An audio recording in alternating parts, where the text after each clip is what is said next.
Welcome back to the Puck Bunker. This is episode 30. I'm Rocco Zappia, joined as always by my co-host, the man with a better glove hand than Julie the Cat Gaffney, Darren Boyce. How you doing this evening? It's really all I have left, Rocco. Not much else works anymore, but that does. So that's okay. And you show up to the bar afterwards, and that's really the most important part at this point in our storied playing careers. We've got our first guest today, which I'm quite excited about. Very, very accomplished goaltending coach, and at many levels of hockey. We'll get into that in a little bit. It's my pleasure to introduce the current Ottawa 67's director of goaltending, Charlie McTavish. How you doing tonight, gentlemen? Good. Thanks for having me. Oh, thanks for joining us. I mean, Charlie, I'm going to be honest. We really have to get through our depth chart here of potential guests to finally find one who would agree to do this on a Monday evening with us. We definitely appreciate you taking the time. No problem. Yeah, I'm sure you got down to page 6, 7, 8, 9, and then look, this guy, he's free. I like that our first guy's a goalie guy, though. I'm really excited about that.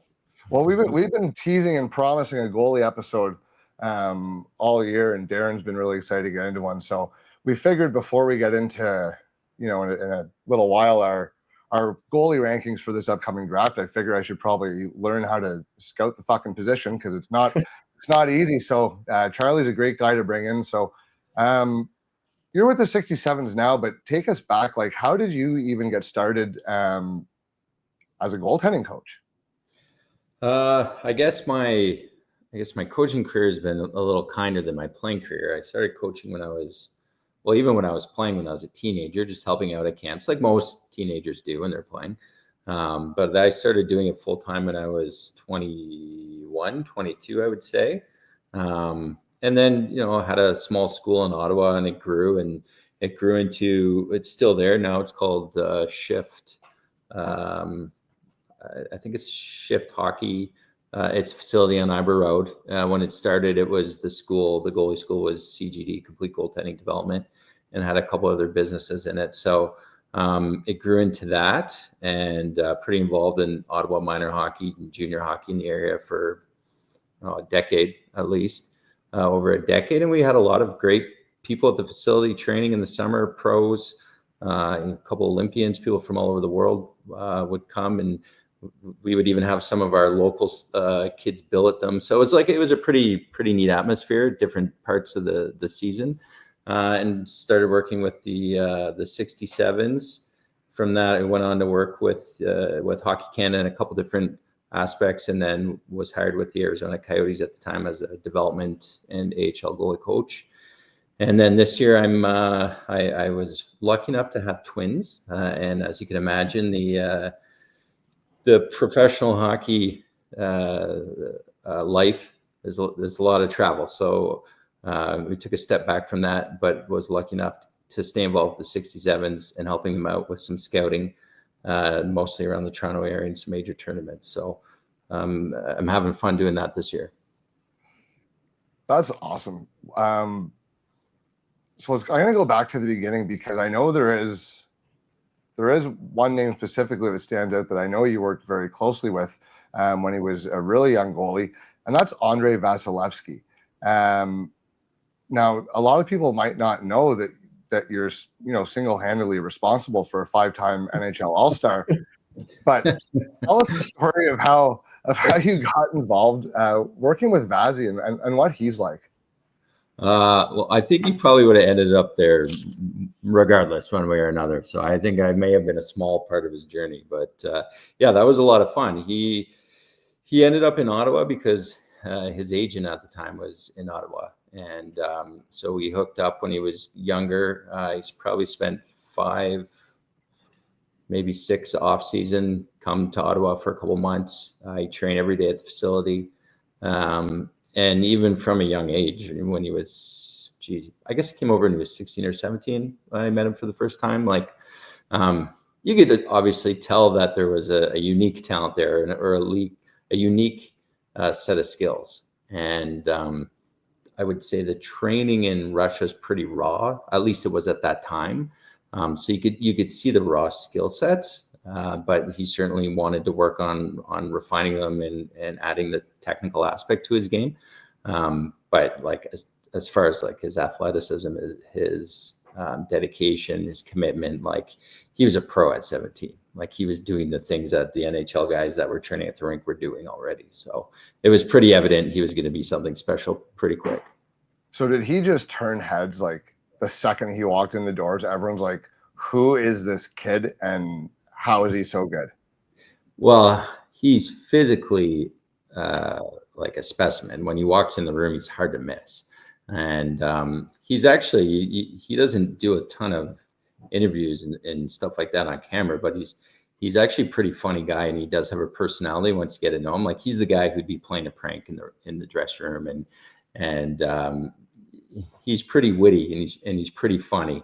So he was always I don't want to say he was the center of attention, because he just kind of put his head down and did his work, but he was very engaging with other people. So you always knew when he was in the building for sure.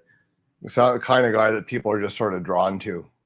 Yeah, for sure. And it's funny. I tell the story. He once he was drafted, his first year being drafted, then he came back the next summer. So he's 19 and he's on the ice with two other guys that are 19 and 20. And he's 6'4", and those other guys are playing junior hockey and they're 6'4". But there's just something about looking at him in his gear.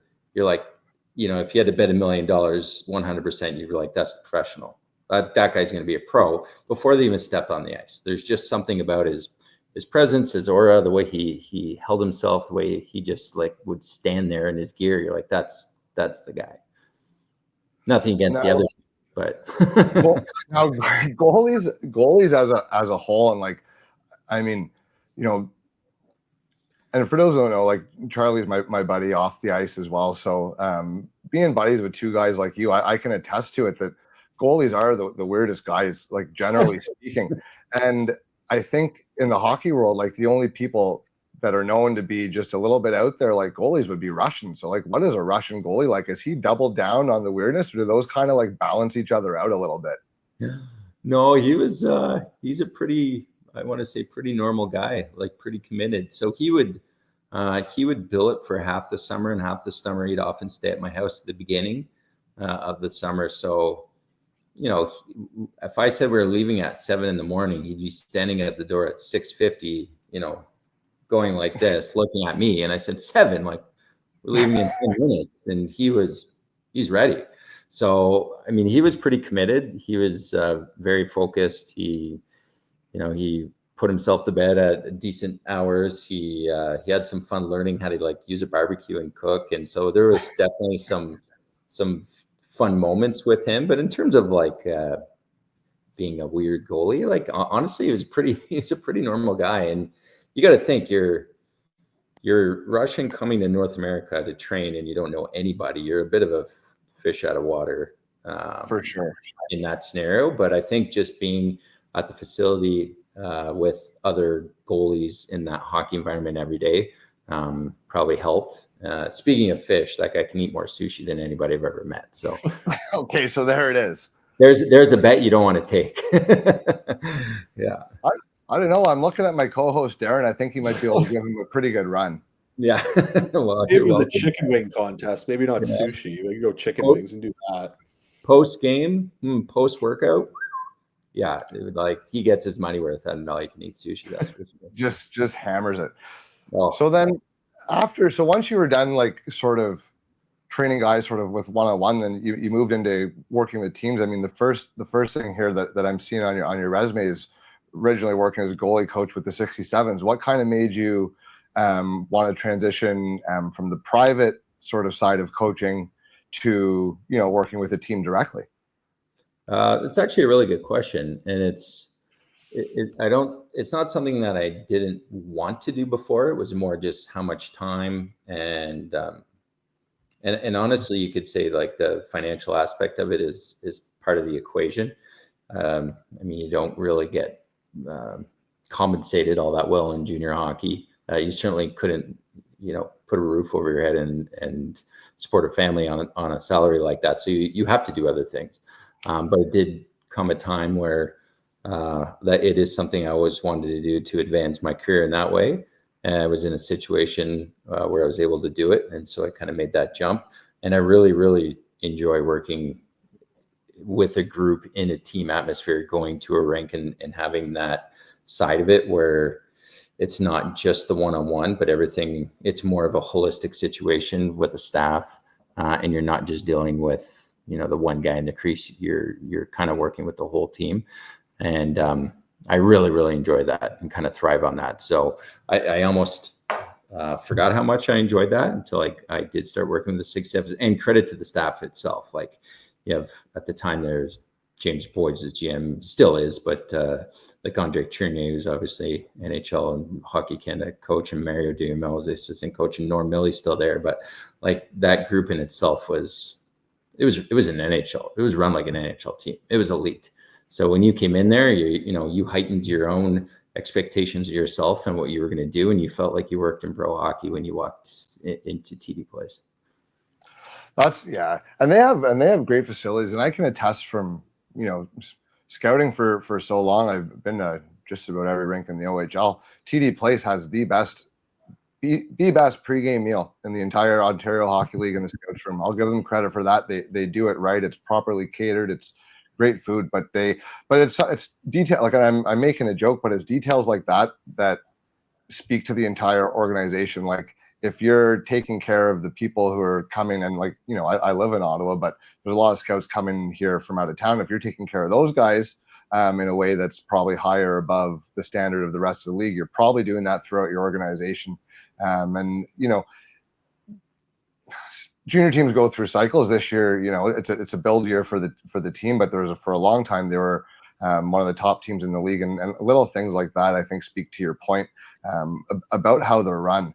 Now, you got to work with a couple guys who ended up being NHL draft picks while you're there. Will Cranley, you got to work with for a significant amount of time, 2 seasons, and Michael DiPietro, he was there for just a brief period in 2018-19.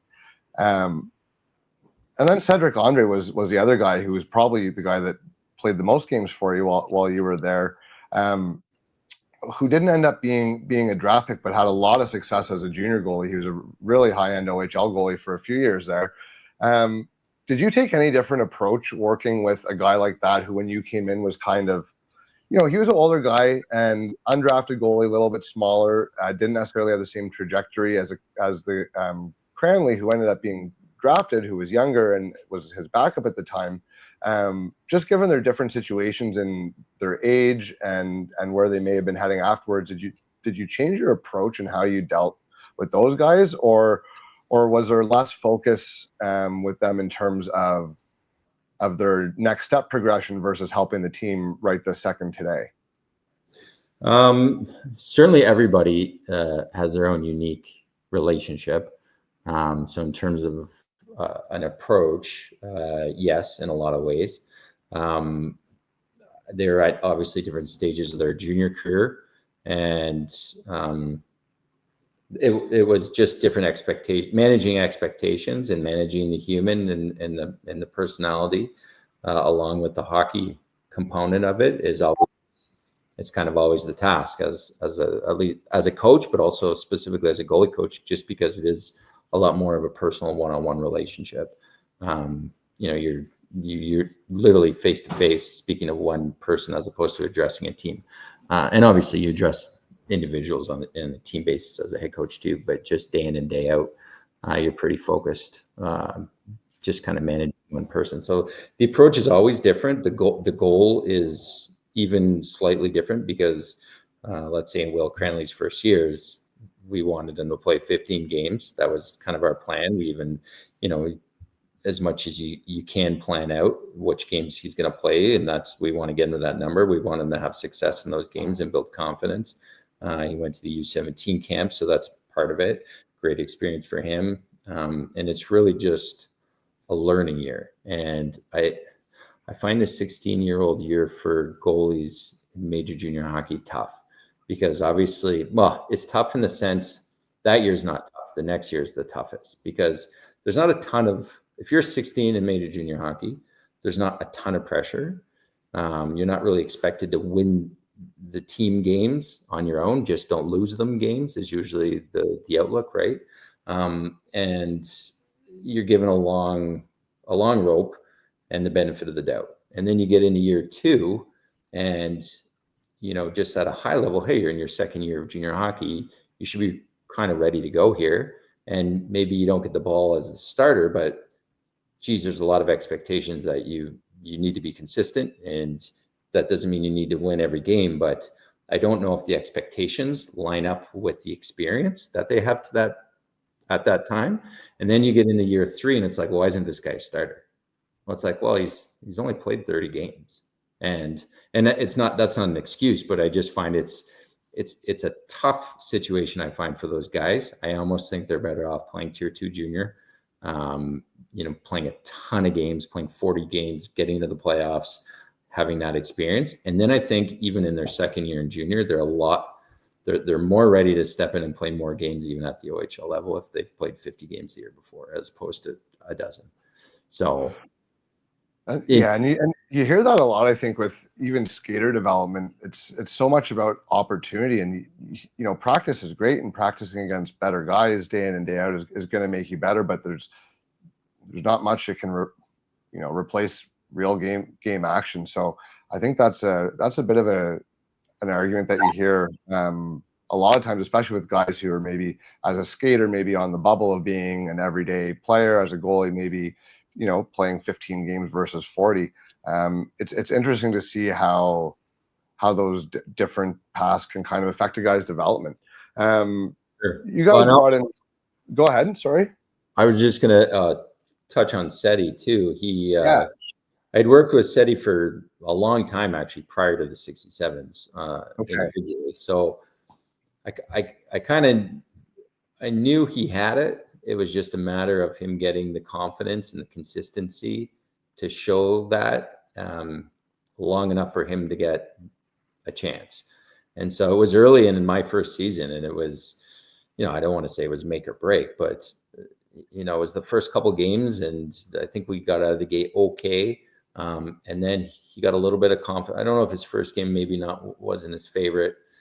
Second, but his third game he played well, and his fourth game he played well, and I just think he got a little bit of confidence, and that's one thing I give the rest of the staff a lot of credit for, is they knew how to manage goalies, in the sense that they knew how much to involve, I guess, the conversations properly.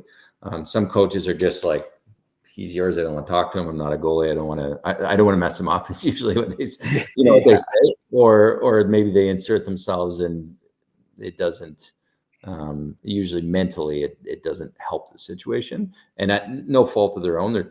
They're trying to they're trying to do the right thing, but sometimes the messages don't align with what they need at that time. So, but our staff was excellent, and they gave him a lot of confidence, and then he just went, and he gained confidence, and he had an unbelievable season. I think he was just, like, literally, if it wasn't for COVID, he would have broken the all-time wins record as an Ottawa 67. I think we had like 3 games left, and he was like 1 win away, something very close like that. So yeah, he had great 2 seasons, and he made it fun to come to the rink. He was a personality.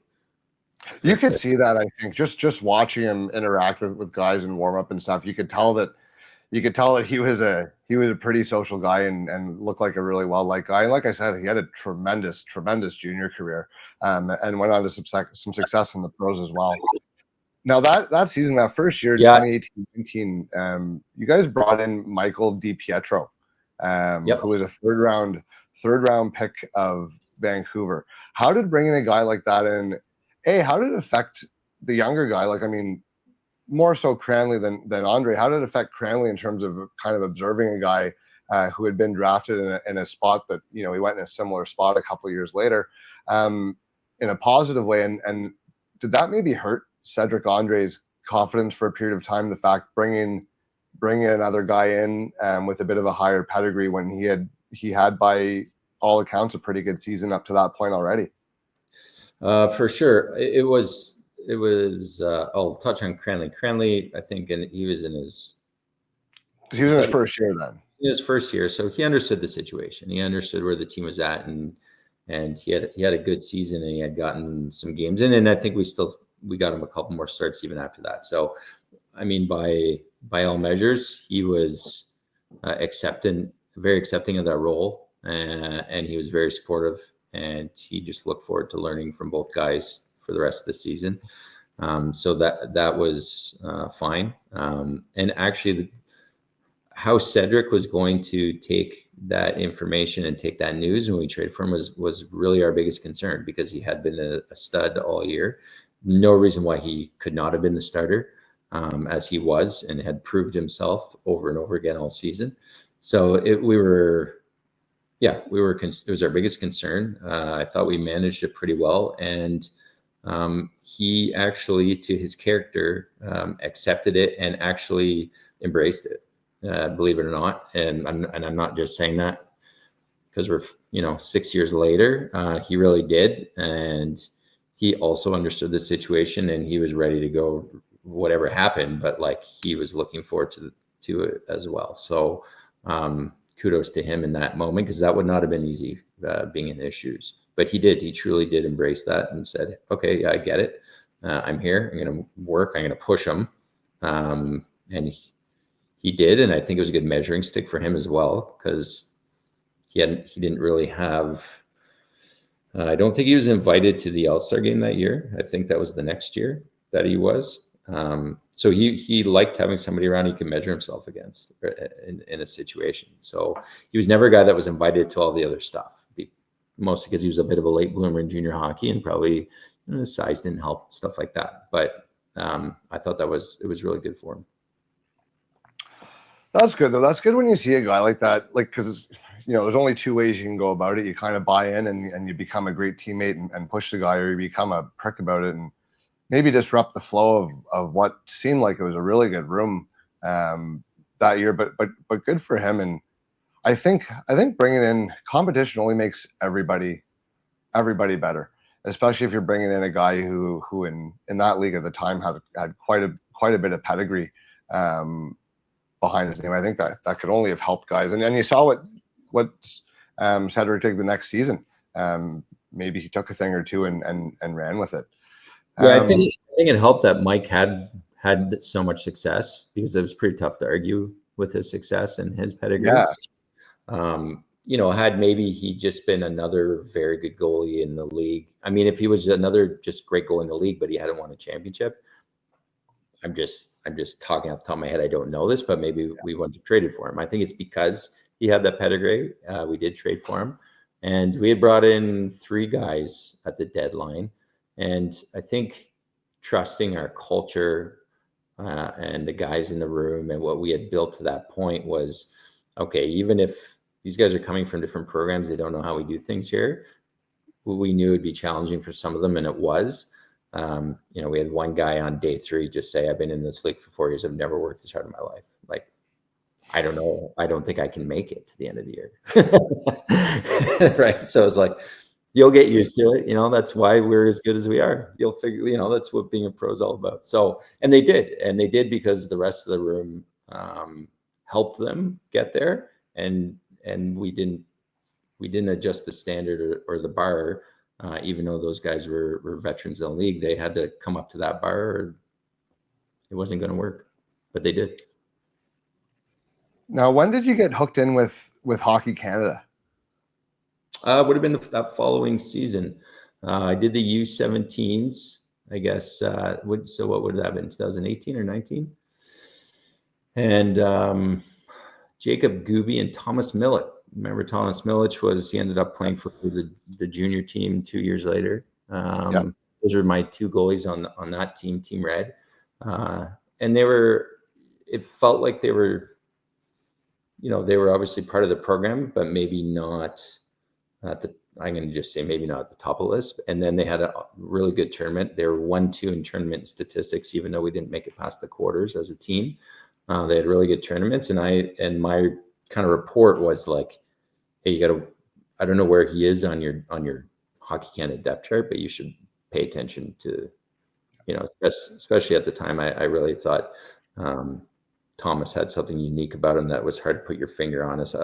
I just say he just kind of gets it. He has this patience that's hard to teach, that came very naturally for him, that I thought was unique for a kid his age. And he's a guy you need to keep an eye on. And he ended up being a draft pick to Winnipeg in 2023. But I find a lot of the top goalies get described like that. It's something like that can't be described, or a calmness or a certain kind of zen to them that you need to kind of excel at the position. I think, and you guys can attest to this. It's as much mental with goaltending as it is the physical skills on the ice. It's almost a little bit like golf in that way, really, where the mental battle is as much of it. Like, how do you balance working with the guys? I know you guys spend a ton of time on the ice working on their physical tools, but how much of your time when you're coaching these kids, and we got to keep in mind that they are kids, how much of your time you spend just helping them keep their head screwed on straight? well, there's all the other parts of being on a hockey team socially that, that's on one hand, but from a hockey standpoint, I think a lot of it can come from the confidence you build through trusting yourself. And when I say trusting yourself, it's not hoping when you make a save or reacting in every moment, almost like you're in tunnel vision. It's the ability to anticipate and trust yourself within that structure and within those decisions, that then you can be patient, that then you can trust yourself to read the play, that then, one thing leads to another. So I think building that confidence in that way is really helpful. And I think you can do that at a young age. It takes a lot of work and a focus and commitment and practice to really have the right mindset. And I don't mean, I'll go off on a bit of a tangent here. Sorry. I guess I don't mean like, hey, you just need to focus and pay attention and work really hard. Most guys, even at the pro level, don't go into practice with a plan. They don't, and a lot of them don't play with a plan. And understanding that you can actually create, a plan and mental cues and process for yourself to work within, so that afterwards you can measure yourself against it and you can see where you need to improve, is really valuable. And a lot of kids certainly just don't even know that exists, let alone know how to do it. So that's one thing I try to introduce to them, is actually creating a practice plan and a game plan for yourself to work within. I think that's a big step one. So then when Andrei Vasilevskiy, you obviously worked with him when he was 67's coach. He ended up going over to Arizona, and you got to spend I guess you were there for 3 seasons, I think, with him. How is that? Like, did that feel like, just on a personal level, hockey aside, did that feel like a personal, like a kind of like you checked off a box, like, hey, I'm on an NHL roster now, and we'll get into the work you did there, but like that must have felt good to make it to the top of the top of this. But you did, like, that's the pinnacle of being a goalie coach, is working with an NHL team, right? I guess just talk to me about that experience and how it maybe differed from working with junior kids, even though you're still working with the same head coach. Yeah, obviously it was a great experience, and it was a great opportunity. And Andrei called me and he just said, hey, they're looking for an AHL coach and a development coach. Is that something you might be interested in? Don't know the details, you might have to move, but what I'll do is I worked with you, and I believe in you. I'll put your name in, and then it's on you. Like, I'll recommend to the GM, like, hey, I worked with Chucky, maybe somebody you want to contact. And then he said, the rest is on you. I said, hey, that's more than I could ever ask for. I appreciate you thinking about me. And we went from there. So yeah, it's definitely something I'd worked towards and wanted to do. And I guess as a personal achievement, yeah, it was great. And I certainly just wanted to make the best of it. And I on the other hand, wanted to, I don't know how to put it. I don't want to say make him proud, but make sure that his recommendation was, you didn't want to let him down. That's for sure. So, obviously putting my best foot forward for all those reasons. And it was a great 3 years, and I would have loved to continue. Would have had to move there this year, and that just, wasn't in the cards. But I worked mostly, actually not with Andrei and his staff. We would collaborate a little bit at the end of the season and share. And that was one great thing about that whole management coaching staff. It was really a great atmosphere for sharing information. There was no egos. Everybody wanted to make everybody better, whether it was the NHL staff, the AHL staff, and management and scouting. So, tip my hat to the organization from that standpoint. But I worked a lot in Tucson, obviously with that staff, and they were awesome. And then doing the development on top of that is essentially me working one-on-one with the draft picks that we had wherever they were playing. So we had a guy in Sweden, Finland, guy in Barrie in the OHL. This past year, we had a guy at UMass in Madison, Wisconsin. So a lot of travel, but it's kind of funny because I'm kind of doing both. I get my team environment, and I also get the one-on-one personal stuff. So that was kind of cool. So who are some of the guys that you would have worked with during your time there? I mean, I'm sure a bunch of them have probably played games by this point, but talk to me about some of the guys that you got to work with in that organization during your 3 years. Yeah, when so Matt, I'll just keep the OHL connection. Prosvetov, who played in Saginaw, was there when I first got there in my first year. He ended up moving on, and Colorado picked him up, and I believe last year he ended up back in Russia. But Matt Villalta, that's probably a name that you would recall from the Sioux.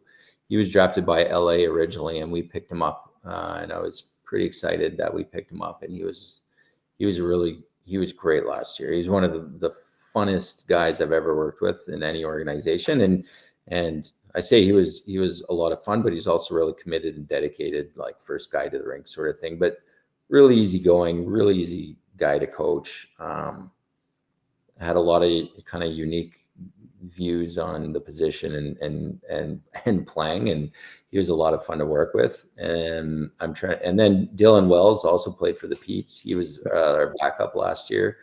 So there's another local connect. I'm just trying to think of guys that would ring a bell for you as well. So, and then, I mean, all our draft picks, we actually didn't draft any goalies in my first year. We had some from previous years when I came on. And then in the second year, we drafted Michael Hrabel, who's at UMass High, Melker Thalen, who's in Sweden, who I think he played for Sweden this year, the juniors, and I think he's not poised to step into the NHL at 19, but I think he could be a great goalie if he's on the right track and he gets the right opportunities. I really liked him. And then Carson was in Madison, and I forget what university, Colorado University, I believe he's at this year. So I really liked the crop. We drafted 3 guys in the second year, none in the first and none this past summer. So kind of ironic, but we did I thought they did a great job drafting those guys, because 2 of them were late, kind of weren't totally, I'm not going to say totally sure, but just, Hrabel was quite early, and I think they stole those guys. They're awesome. Unbiasedly, like. No, and that's fair, but I mean, you're picking guys you like, and you can do that with goalie. You can find good value, and Boyce has a few questions for you on the scouting and development side of it. One more that I'll touch on here before I kind of pass it over to him and let the goalies chat. And I'm just going to shut up for a while. But how's your role with the 67's different now than it was 4 years ago when you left the team to go to Arizona? I was blissfully unaware of the scouting side when I was coaching, and how difficult it is. So obviously, I was always there to help out if there's any questions or video to watch on guys, but it certainly was not in my day-to-day. When I was coaching there, it was pretty much day in and day out on the ice, focused on the team. And then this year, it's 100% on scouting and being at the rink, watching midget hockey, and just watched the OHL Cup last year. Just mostly the big tournaments. I will go and see and join our staff, and it's to be honest, it's one of the harder things I've done in relation to goalies and in my career, specifically. I think at that age level, there's just so many factors. As a 15 or 16-year-old, then you're trying to project not just their skill, but their personality and their, I don't want to question a kid's commitment or dedication, but like, it's part of it. Like, do you really love hockey, or you just happen to be good at it right now? And are you going to be unhappy at a billets? Do you even want to play in Ottawa? Do you want to move away from home? Is that going to bother? Like, there's so many questions that you don't have at the pro level. Like, if you're at the pro level, like 90% of these questions are already answered. So I found it very challenging, and it's been a great challenge, but yeah, it's not easy. That's for sure. I found that tough too, like scouting, and I've done primarily major junior scouting, but I did do a couple of years of the midget circuit. My goodness, it's tough because I'll look at kid who's have him ranked a certain spot, and then 4 months later he shows up to a team's training camp. He's 5 inches bigger, 20 pounds heavier, way better, and I'm like, well, probably should have had this guy higher on the list, but I didn't get to go to his doctor's office and ask how far in his development he is. You know what I mean? Yeah. So that does make it tough. The younger it is, way more variables, and the lower you go, the coaching's not necessarily as strong. That plays a big factor in how kids can play at the midget level, and a lot of brain drain over to the Toronto team. So there's a different quality of competition that goes into it. It is tough. Boys, I know you got a few things that you'd like to ask. You've been sitting there patiently waiting while I talk way too much. Yeah, go ahead. Well, it's more the scouting side, because this has always really interested me. So you're talking, I guess, of the midget circuit to the OHL and that, but what skill from junior to pro do you think translates best? Is it athleticism? Is it compete? Is it size? Is it, what do you see that translates best, I guess, to even, having an NHL career from the OHL? Self-awareness. Seriously. Yeah. Yep. So if you think about if you're drafted, and let's say you're 20 years old and you're headed into an AHL team and maybe end up in the East Coast, but you're going through that process. Players are goaltending, it doesn't matter, but you've essentially created an avatar in your personality as to who you are and why you're successful by that point, right? You've been playing hockey for probably 15 plus years. You've done things a certain way. It's gotten you a ton of success. You've gotten a ton of recognition for it. It's truly become your identity. And then all of a sudden you get in an environment where 90% of these players have to now do something they've never done before. And they just can't wrap their heads around, why do I have to do that now? And I didn't have to do that before. That's not who I am. And that's not what got me here or gave me that success. So to have the self-awareness and the humility and the ability to get through that process as fast as possible. Because if you're going to make it, unless you're an absolute stud and you even skip the AHL and jump right into pro hockey, you can probably just keep being the guy you are. That's why you're playing in the NHL at 20. But for the rest of the 95% of people, you need to get through that curve as fast as possible. And the longer that curve kind of lays out, the harder it's going to be. So if you can have enough self-awareness and trust to say, okay, I hear what you're saying. I understand the adjustments or changes I'm going to have to make. And then you consciously make an effort to do that, you have a chance. Okay. So I guess as for us, from a kind of a scouting point of view, is there any way for us to kind of identify that, from how, yeah, it's true though. Is there a way for us, is there kind of instances that we can point to that maybe identify, to that type of behavior, or something we can look at that goalies say in a game, how they react, or how they react after, a couple, something that happens, for instance, as you say, they have this, alternate persona. So is there something we can see that, they do have the mental toughness to kind of get through tough things like that? Yeah, I would say if there's anything in their history where you've actually seen their game change over time in their development, then that probably points to the fact that they're open to making those adjustments and improving themselves. If they've kind of been, and this isn't necessarily a bad thing. So if like you see this, it doesn't mean, well, he's not capable of it. Maybe he just hasn't had to do it yet. But if they're pretty one-dimensional and they've never ever changed their game, and you don't see any sort of adjustments or improvements to how they play in different ways, then maybe you can forecast and say, okay, this is somebody who, really, really trusts himself, which isn't a bad thing. I think you need that. But maybe they're reluctant to make the adjustments required. So I'll add this. When I'm scouting or I'm looking at somebody, I'm really kind of trying to define a handful of things really quickly. So two of them is, or one of them that is in two categories is, do they have what I call manufactured skill or natural talent? Because as a goalie, especially at a young age, and that's why I find midgets so difficult, you can get by on having and have a lot of success with learned skill without actually have the foundation of a really good athlete. So you've had a lot of resources. You've been going to camp for 10 years. You've had a goalie coach.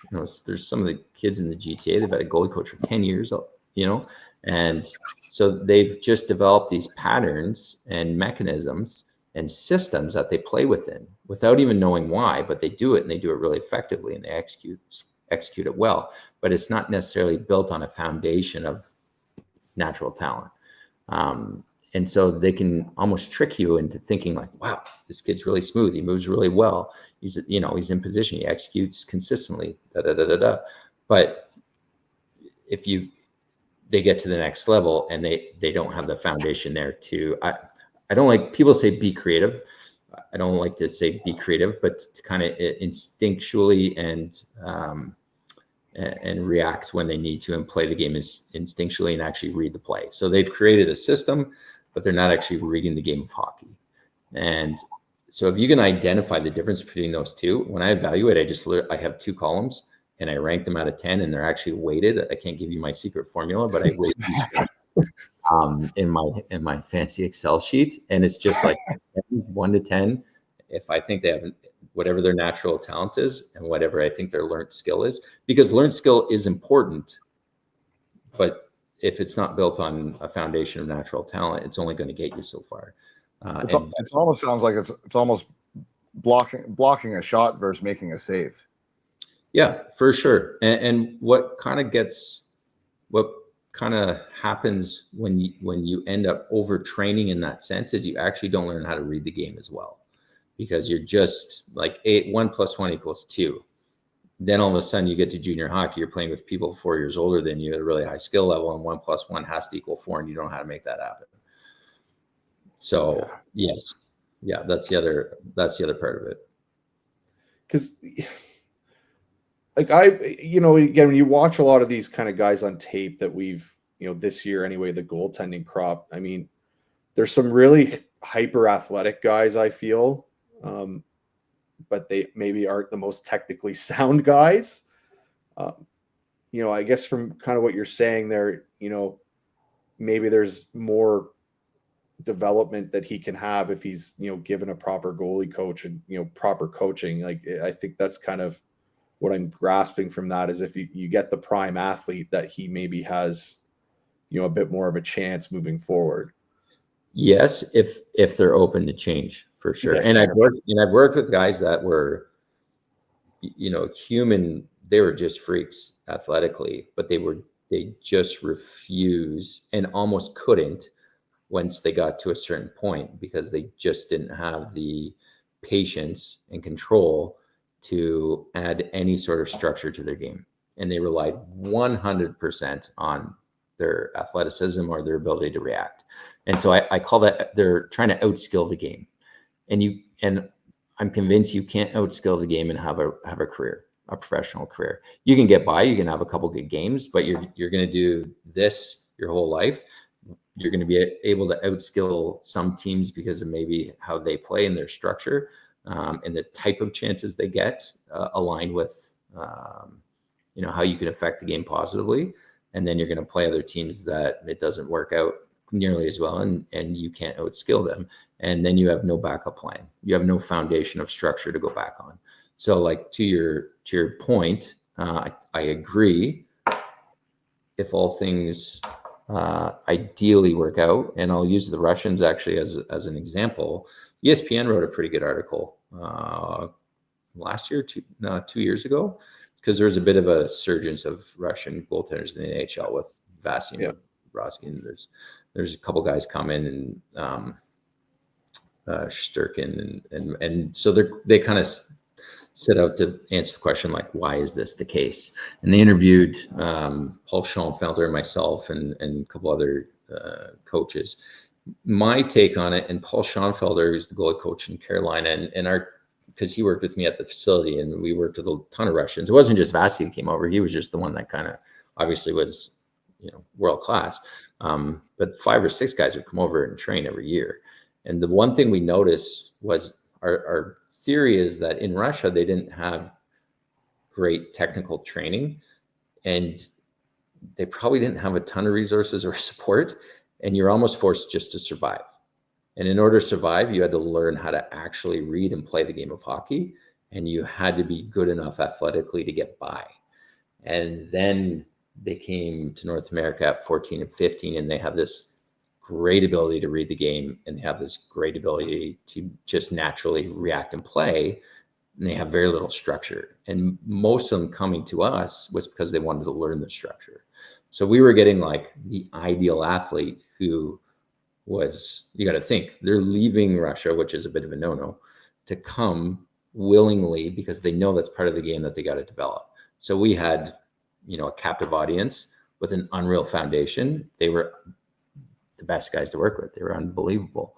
So long-winded answer to your question is like, yes, with some of those elements that have to line up. Do you think Canadian goalies are overcoached, and maybe that's why we're not producing, we're producing NHL goalies in Canada, but there's not a lot of guys who bring highlight reel ability, I guess, to the position since Price retired and Fleury's on his way out, really. There's a lot of shot blockers that we have in the Canadian, as Canadian goalies. And do you think what you're saying about the Russians are just so raw and they're forced to just kind of be athletes? Do you think that the fact that Canadian goaltending has so much positional coaching available from such a young age that they're almost overcoached, and they become a little robotic when they need to just be a little more, just go be athletes for a bit and learn how to make a save that you shouldn't be able to make, and then worry about stopping all the ones that you should be able to? Yeah, I think that's a really tough question to answer, and I know it's been asked a lot recently. Like, in a nutshell, yes, I think that's a component of it, but the system at large is why is that happening? And I think there's a lot of answers to that. One of them being, I'll just take my own personal experience. Okay, I want to be involved in the game and I want to coach, but I can't do it and be compensated at a point that I can literally survive and put food on the table. So what else am I going to do? Okay, well, I could probably do some private lessons. And so that helps me earn a little bit more income, and I'm going to be involved in this team and yada, yada. Okay, so this is working out pretty good, and more people are coming.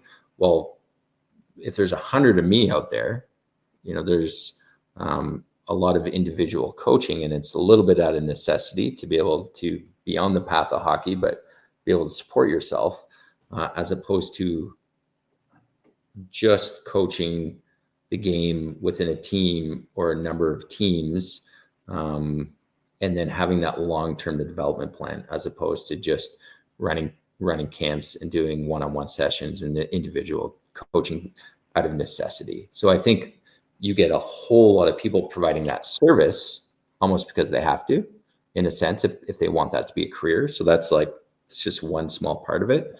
But I have a long-winded answer, but I actually think it's something I've discussed so much. It's something I'd actually probably want to write an article about or put down on paper and structure my thoughts that way. Cause I think there's a ton of components to it.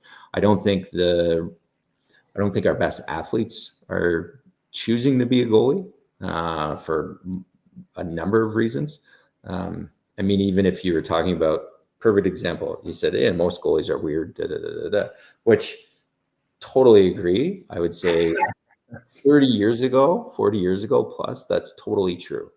20 years, you think of the gear they wore, and they didn't wear masks, and they were you actually had to be a little different. You're crazy, a little loopy to want to get hit with that. I would argue now it's probably the safest position on the ice. I agree fully with that, by the way. The gear is incredible. You don't get hit from behind. You don't really, you might get one sneak in a weird, funny spot, but at the end of the day, you're very well protected.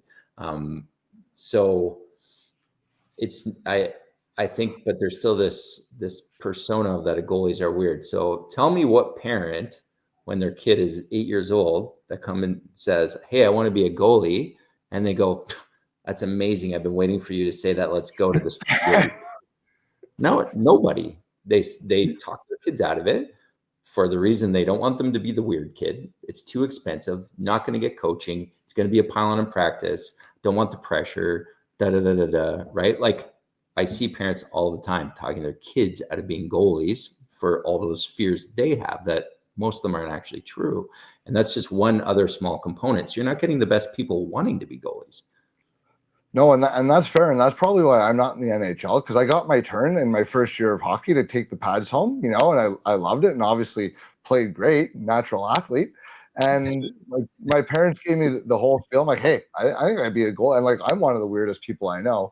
So I thought it was a natural fit even back then. And they're like, "Hey, the equipment's expensive, lugging it around. And the biggest thing, there's only 2 spots on a team." Right. I'm like, well, and at the time, I'm the shortest kid. I'm like, maybe 2 spots on the team where no one can hit me isn't such a bad place.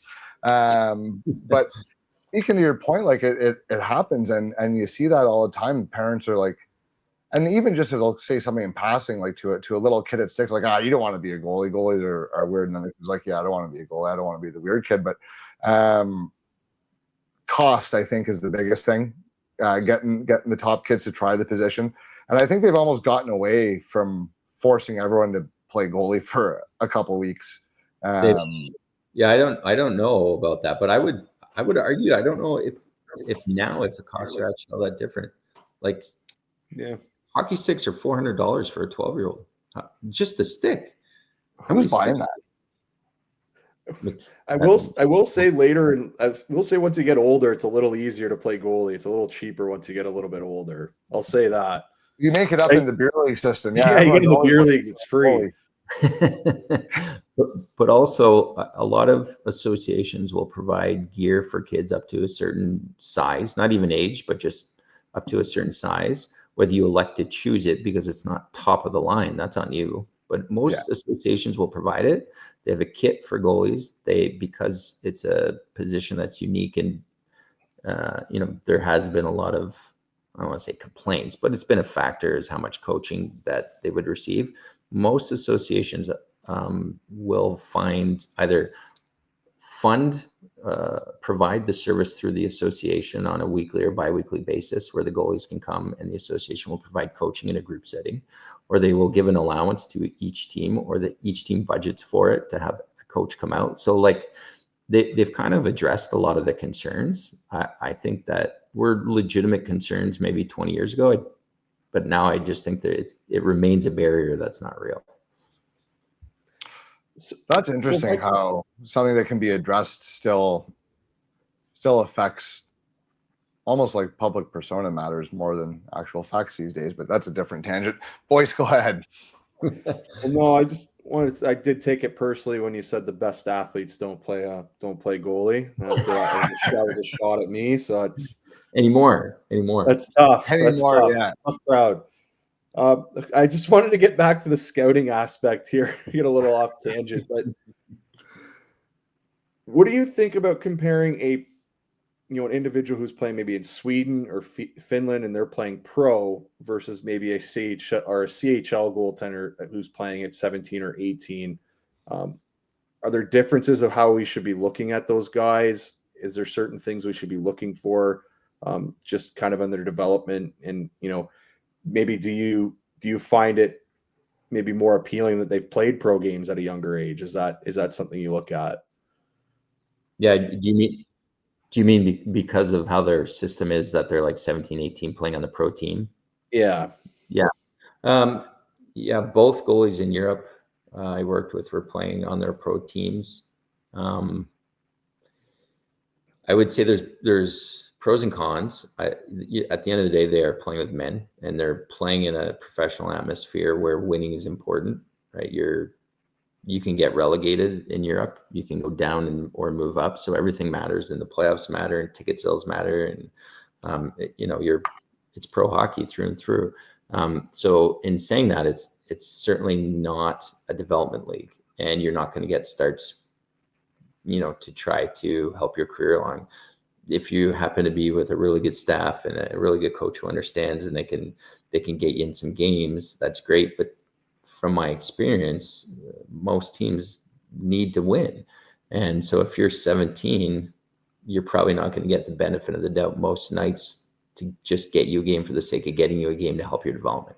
So I would say on one hand, it's great for all the intangibles and the experience and playing with men in a professional atmosphere and understanding that side of the game. On the other hand, from a development side, it can be tougher depending on what organization you're in, and it really probably varies from organization to organization. And obviously it depends on the individual and the goalie as well, and I guess their ability and their level, and if they're trusted. But I don't want to say preferred, but I do like it.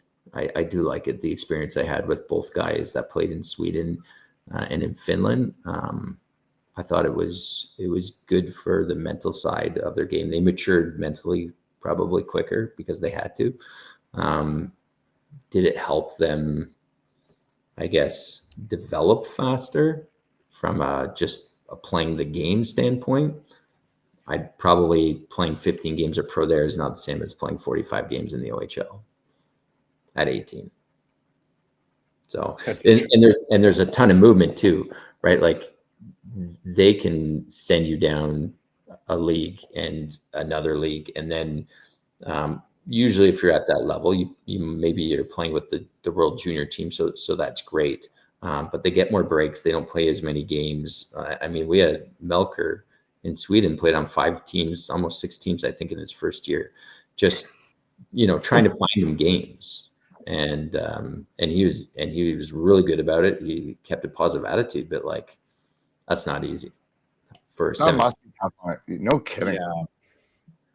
Yeah. Jumping between teams, I always thought, especially if guys were somewhat struggling, I thought that was more kind of an excuse as to why they were struggling. Like it's too much going on. Yeah, you got to think. So I'm just taking him for example. He went from practicing and playing with the top team to their, team just under them, let's call it tier 2 professional league.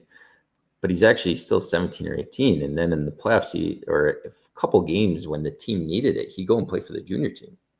So now you're jumping into a junior program with guys that are 15 and 16. And they're kind of looking for you, like, you're here because we need a win. And then if you don't stand in your head, the pro guy came down and, there was a ton of pressure on him. And to Melker's credit, he always had a ton of success when he played in his junior games. But that's hard. You have to change kind of your pace and your anticipation. Guys make different decisions, at the pro level versus the junior level. Like they shoot when they should pass and pass when they should shoot. It's a lot harder to read the game when you're jumping all over the place. The tendencies are different. I've heard that. That's not the first time that I've heard someone say that the higher level you get, the easier it is as a goalie to read, because guys are a lot more predictable because they're doing what they're supposed to. Whereas you see Like I've had really good goalies come out to a beer league game and just get absolutely lit up because like a guy will fan on his pass and it'll go 5-hole on him. I let in that goal every time, Rocco. I let in that same goal every time. Come in and fan on it, goes in, hits the middle of the net on the ground. No, that's true. Obviously, the skill level, the speed, the creativity on the player side, all elevates, but the predictability of the game, like you said, and the expectation of where guys should be, chances are they're doing what they're supposed to do, and it can be at certain times a little bit easier to read and more predictable. There we go. Boy, sir, you got any others lined up? We let you get through your list. I guess, you know what? I'm going to give him one more. More here. In terms of scouting, how much should we value size of these goaltenders? Because a lot, again, I value size quite well, but I also like the athleticism portion of these guys, not just being big and having nothing else. But we do see a lot of times on, again, the normal scouting list or the scouting services where, they have a bigger guy ranked pretty high. And I would argue it's just because he's a bigger guy.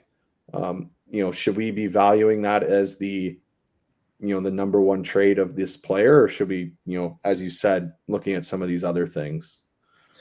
Yeah, you just kind of said it. I think obviously it's a factor. It's just where are you going to put that filter? So, I've been in an organization where if he's not 6'2", therefore it was filter number one. If he's not, and he doesn't pass that filter, if he's not 6'2", we don't talk about him. Get 20 shutouts in a row, it doesn't matter. So like size was really important. Obviously it was the very first filter. Where, what's that? So I had an ex like that. Yeah. We won't go there. I didn't make it. I think it's certainly can be a factor. I just wouldn't put it as my first filter. I think all things being equal, after a couple different evaluations, and then one guy is bigger than the other guy. Okay, well, I'll give the nod to the bigger guy. And there's a couple examples. Like Thomas Milic is actually a really good example. You'd say he was drafted. He went through the draft twice, undrafted. Yeah. He's probably because he's 6 feet. And so here's a guy. If that guy was, and I argued with our staff about it.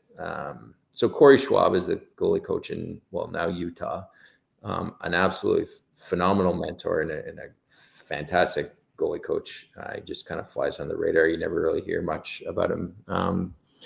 I think that's the way he likes it. But, he has some really, really good thoughts on some of these things. But Thomas Milic, he's 6 feet. He went through the draft twice.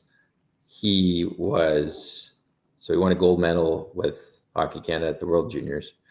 He won the WHL championship. He was this goalie of the year. He was playoff, I think, goalie of the year. They won the league championship. They won the playoffs. I think 2 years in a row, he was the best goalie in the league. He was also, I think, the CHL goalie of the year. By all those creditations, if he was 6'2", he would have been a number one draft pick, Andrei Fleury, right? Like he would have been the first off the board. He would have been Carey Price. However, 2 inches, and he's undrafted. So, and then ironically gets into the East Coast. I think he was in the All-Star game in his first half season. He's really well. And to be honest, I haven't really been watching him much this year, but I've kind of been tracking him. And he had a really good first year, and he got called up to the AHL, and he was in the top 10 goalies in the AHL for a while too. So I'm not saying he's guaranteed to have an NHL career, but in terms of like where you're going to put your money and place a bet, would I have bet on him because he's not 6'2", or not bet on him because he wasn't 6'2"? No, I would have bet on that guy for sure. Because he had a lot of intangibles that, regardless of your size, I think were professional attributes. The size conversation is a conversation I've had a million times. And, sometimes, Schwabi would say this, sometimes you just need to get hit with pucks. So, you're not seeing it. You don't see the release. Maybe you're not feeling it. You're not tracking all that well, whatever it is in games, or there's just traffic. It's impossible to see every shot off the blade. It's impossible to track every shot, right? So sometimes if you have good positioning and depth and you have size, sometimes the puck just hits you, and you need that as a goalie. It's going to happen. And maybe a small guy doesn't get hit as many times, and that's a factor. And so, there's pros and cons. To answer your question, I think it's a thing. It's just not my first thing. It's probably my third or fourth thing. If I could just follow that up, actually, you have guys like Dustin Wolf this year. I guess he's having a great year. He's kind of a smaller guy. Yeah. UC Saros last year. I mean, UC Saros was great last year. Talk about the intangibles in that. What should we be looking for from the smaller guys that maybe they're undervalued for per se, in some of these draft lists when we're looking at them? I think.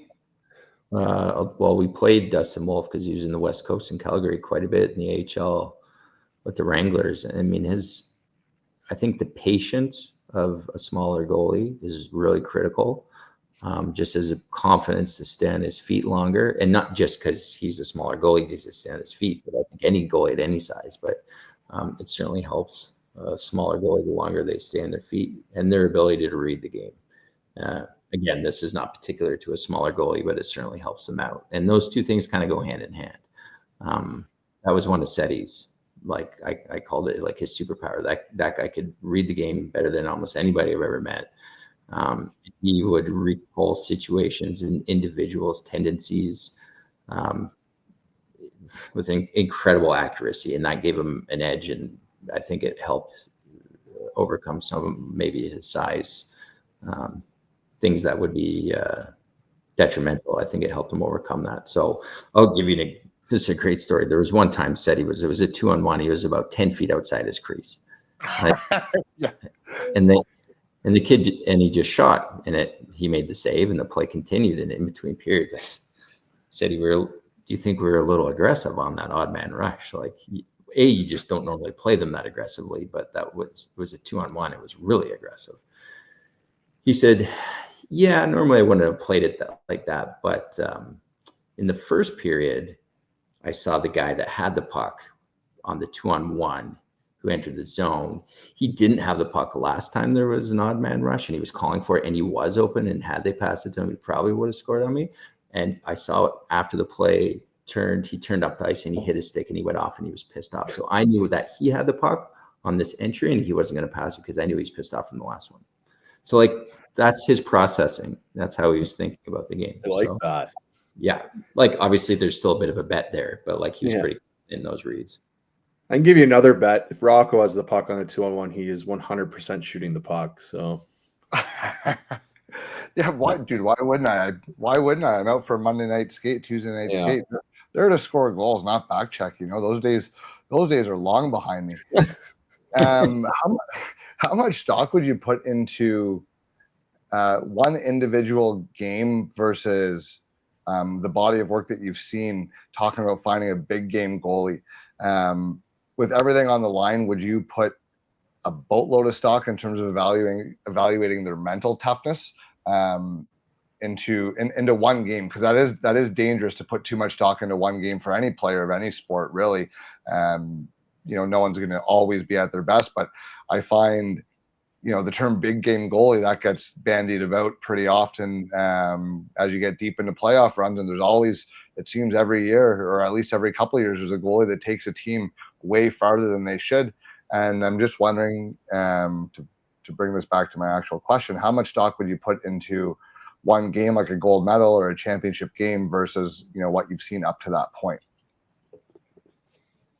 Ooh. Okay. I just want to make sure I understand your question. You mean in terms of evaluating him for that game, or just in general? In terms of evaluating him from a future perspective, because we've talked a lot about here, evaluating the mental side of the goalies, and how that can be kind of a tough thing to do. Would one big game, big pressure scenario to you, depending how they react, maybe indicate their ability to handle those kind of moments in the future. And is that something that, and if so, is that even something that you put a lot of stock in when you're scouting a guy? Yeah, I think you have to take it into consideration. Sure, absolutely. I mean, at the end of the day, the ability to play with that much pressure, it certainly has a value to it, regardless of all the other qualities of the goaltender or their history. You want to make sure that maybe it wasn't a fluke or he happened to outskill that particular game or whatever, that it's something that can be replicatable, I guess, depending on the situation.